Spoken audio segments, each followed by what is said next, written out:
Okay ਹਾਂਜੀ ਓ ਕਾਕਾ ਹਾਂਜੀ ਮਾਂ ਜੀ ਵੀਡੀਓ ਚੱਲ ਗਈ ਆ ਕਾਕਾ ਗੱਲ ਸੁਣਾ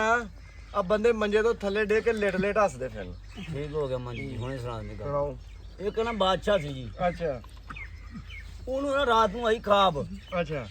ਵੀ ਬਾਦਸ਼ਾਹ ਤੂੰ ਨਾ ਇੱਕ ਕਬਰ ਕੱਢ ਕੇ ਤੇ ਬੰਦਾ ਰਾਤ ਇੱਕ ਪਾ ਦੇ ਹਾਂ ਤੇਰੀ 50 ਸਾਲ ਜ਼ਿੰਦਗੀ ਬਾਜੂ ਥੋੜਾ ਅੱਗੇ ਰੱਖ ਕੋਈ ਨਹੀਂ ਕਲੋਜ਼ ਰੱਖ ਸਾਨੂੰ ਅੱਛਾ ਅੱਛਾ ਜੀ ਉਹਨੇ ਕਿਹਾ ਠੀਕ ਆ ਉਹਨੇ ਸਵੇਰ ਨੂੰ ਉੱਠਿਆ ਆਪਣੇ ਵਜ਼ੀਰਾਂ ਮਸੀਰਾਂ ਨੂੰ ਕਿਹਾ ਵੀ ਜਵਾਨੋ ਬੰਦਾ ਕੋਈ ਐਸਾ ਲੱਭੋ ਜਿਹੜਾ ਰਾਤ ਕਬਰ 'ਚ ਕੱਢਿਆ ਹੋਵੇ ਅੱਛਾ ਉਹਨੂੰ ਨਾਮ ਦਿੱਤੇ ਜਾਣਗੇ ਨਾਮ ਕਾਹਦਾ ਉਹਨੂੰ ਅੱਧੀ ਬਾਦਸ਼ਾਹੀ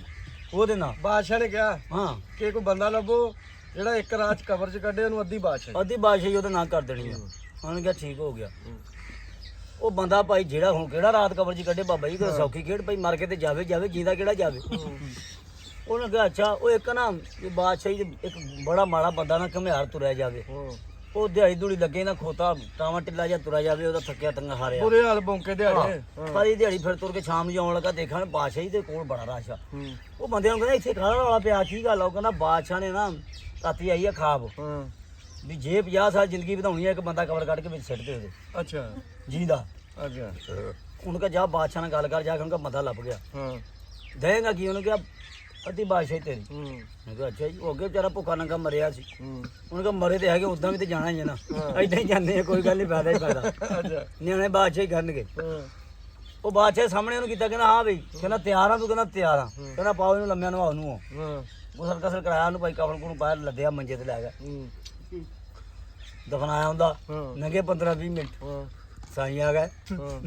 ਹਿਸਾਬ ਲੈਣਾ ਅੱਛਾ ਸਾਈਂ ਆ ਗਏ ਕਹਿੰਦੇ ਹਾਂਜੀ ਉੱਠੋ ਜੀ ਕੀ ਨਾਮ ਆ ਤੇ ਕੀ ਕਰਦੇ ਰਹੇ ਦੁਨੀਆ ਤੇ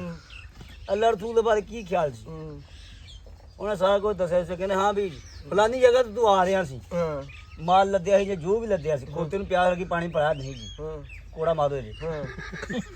ਉਹ ਕਮਾਨ ਨੂੰ ਹਾਂਜੀ ਕੋੜਾ ਮਾਰੋ ਜੀ ਅੱਛਾ ਕਮਾਨ ਦਾ ਸੱਚੀ ਮੁੱਚੀ ਹਿਸਾਬ ਸ਼ੁਰੂ ਹੋ ਗਿਆ ਆਹੋ। ਅੱਛਾ ਉਹ ਤੇ ਉਹਨਾਂ ਨੇ ਆਪਣਾ ਡਿਊਟੀ ਪੂਰੀ ਕਰਨੀ ਬਰੀਚਿਆਂ ਨੇ ਤੇ ਕਬਰ ਚ ਕੀ ਪੈ ਗਿਆ ਤੇ ਆ ਗਿਆ ਉਹ ਜੀਦਾ ਮਰਿਆ ਤੇ ਬਾਅਦ ਦੇ ਮਾਮਲੇ ਨਾ ਅੱਛਾ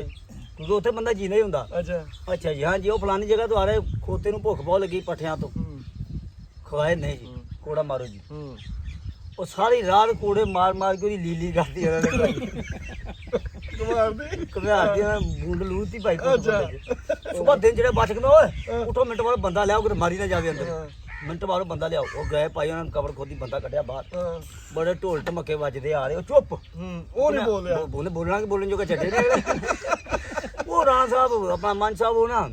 ਲੈ ਕੇ ਆ ਰਹੇ ਭਾਈ ਢੋਲ ਢਮਕੇ ਵੱਜਦੇ ਘਮਿਆਰ ਨੂੰ ਚੱਕਿਆ ਮੋਢਿਆਂ ਤੇ ਪਸ਼ੀਰਾਂ ਨੇ ਬਾਦਸ਼ਾਹ ਬੜਾ ਰਾਜੀ ਮੇਰੀ 50 ਸਾਲ ਜ਼ਿੰਦਗੀ ਵਧਾਤੀ ਬੰਦੇ ਨੇ ਯਾਰ ਅੱਛਾ ਜਾਓ ਇਹਨੂੰ ਸ਼ਾਹੀ ਮਹਿਮਾਨ ਖਾਨੇ 'ਚ ਲੈ ਕੇ ਜਾਓ ਨਵਾ ਲੂ ਸੋਹਣੀ ਜੀ ਦੇ ਪੋਸ਼ਾਕ ਪਾਓ ਆਪਣੇ ਨਾਲ ਦੇ ਉਹਨੇ ਸੂਟ ਸਾੜ ਪਵਾਇਆ ਉਹਨੂੰ ਜਿਹੜਾ ਬਾਦਸ਼ਾਹੀ ਜਿਹੜਾ ਕੱਪੜੇ ਸੀ ਬਾਦਸ਼ਾਹ ਨੇ ਦੇਣੀ ਹੁੰਦੀ ਹੈ ਹਾਂਜੀ ਕੁਰਸੀ ਇੱਕ ਵਜ਼ੀਰ ਨੂੰ ਕਹਿੰਦਾ ਡਾਹ ਇੱਥੇ ਮੇਰੇ ਨਾਲ ਦੀ ਹਾਂ ਭਾਈ ਉਹਨੂੰ ਨਵਾ ਲੂ ਸ਼ਾਹੀ ਮਹਿਮਾਨ ਖਾਨੇ 'ਚੋਂ ਲੈ ਕੇ ਆਏ ਨਾ ਅਦਾਲਤ ਰੱਖੀ ਫੁੱਲ ਬਾਦਸ਼ਾਹ ਦੀ ਬਾਦਸ਼ਾਹ ਬੈਠਾ ਉੜ ਕੇ ਖਲੋ ਗਿਆ ਰਲ ਦੇਖ ਕੇ ਕਹਿੰਦਾ ਉਹ ਆ ਰਿਹਾ ਮੇਰਾ ਮੌਸਮ ਜਿਹਨੇ ਮੇਰੀ ਜ਼ਿੰਦਗੀ 50 ਸਾਲ ਵਧਾਤੀ ਆ ਗਿਆ ਇੱਕਦਮ ਬਹਿ ਜਾਓ ਜੀ ਬਹਿ ਗਏ ਸਾਰੇ ਬਹਿ ਗਏ ਕਹਿੰਦਾ ਲਓ ਵੀ ਲੋਕੋ ਗੱਲ ਸੁਣ ਲਓ ਗੌਰ ਨਾਲ ਮੈਂ ਇਹ ਦਾਵਾ ਕੀਤਾ ਅੱਧੀ ਬਾਦਸ਼ਾਹ ਉਹਨੂੰ ਦਊਂ ਜਿਹੜਾ ਰਾਤ ਕਬਰ 'ਚ ਕੱਢੂ ਆ ਬੰਦਾ ਕੱਢ ਕੇ ਆ ਰਾਤ ਮੈਂ ਇਹਨੂੰ ਅੱਧੀ ਬਾਦਸ਼ਾਹ ਦੇਣ ਲੱਗਾ ਵਾਂ ਸਾਰੇ ਬੰਦੇ ਐਲਾਨ ਸੁਣ ਲਓ ਇੰਨੀ ਗੱਲ ਕੀਤੀ ਉੱਠ ਕੇ ਤੁਰ ਪਿਆ ਬਾਦਸ਼ਾਹ ਨਹੀਂ ਘਮਿਆਰ ਅੱਛਾ ਉਹ ਅੱਧੀ ਬਾਦਸ਼ਾਹੀ 'ਚ ਚਲ ਗਿਆ ਉਹ ਬਾਦਸ਼ਾਹ ਕਹਿੰਦਾ ਭਾਈ ਕੀ ਹੋਇਆ ਘਮਿਆਰ ਸਾਹਿਬ ਇੱਧਰ ਆਓ ਤੁਹਾਨੂੰ ਅੱਧੀ ਬਾਦਸ਼ਾਹੀ ਦੇਣੀ ਆ ਉਹ ਹੁਣ ਤੂੰ ਕਿਹੜਾ ਗਾਲ ਨਹੀਂ ਕੱਢੀ ਹੈਗੀ ਗਾਲ ਕੱਢੇ ਤਾਂ ਵਗੈਰ ਕਰ ਲਿਆ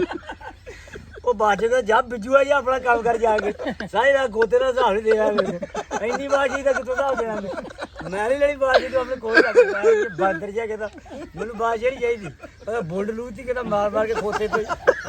ਖੋਤੇ ਦਾ ਹਿਸਾਬ ਨਹੀਂ ਦੇਣਾ ਸਾਰੇ ਦਾ ਲੱਗੀ ਗੋਤੇ ਦਾ ਹਿਸਾਬ ਦਿੱਤਾ ਗਿਆ ਅਜੇ ਆਦੀ ਬਾਦਸ਼ਾਹੀ ਪਤਾ ਕਿੰਨੇ ਲੱਖ ਬੰਦਾ ਆਉਣਾ ਮੈਂ ਕਿਤੋਂ ਹਿਸਾਬ ਦੇਣਾ ਤੂੰ ਭਾਈ ਆਪਣੀ ਬਾਦਸ਼ਾਹੀ ਕੋਲ ਹੀ ਰੱਖ ਉਹ ਕੋਈ ਬਾਦਸ਼ਾਹੀ ਲੈ ਜਾ ਯਾਰ ਤੂੰ ਕੁਝ ਨਹੀਂ ਹੁੰਦਾ ਕਹਿੰਦਾ ਮੈਂ ਲੈਣੀ ਨਹੀਂ ਮੇਰੀ ਉਹਨਾਂ ਨੇ ਬੁੰਡ ਲੂਤੀ ਮਾਰ ਮਾਰ ਕੇ ਰਾਜ ਕੋੜੇ ਪਾਣੀ ਤੋਂ ਕੋੜੇ ਵੱਜੇ ਖੋਤੇ ਨੂੰ ਪੱਠੇ ਨਹੀਂ ਪਾਏ ਮਾਰੋ ਖੋਤੇ ਤੋਂ ਹਿਸਾਬ ਨਹੀਂ ਉਹਦਾ ਸਿੱਧਾ ਹੋਇਆ ਖੋਤੇ ਦਾ ਨੀ ਹਿਸਾਬ ਹੋਇਆ ਕਿ ਜਾਨਵਰ ਆ ਬਾਦਸ਼ਾਹੀ ਤੇ ਮੇਰਾ ਕੀ ਬਣੂਗਾ ਚੰਗਾ ਜੀ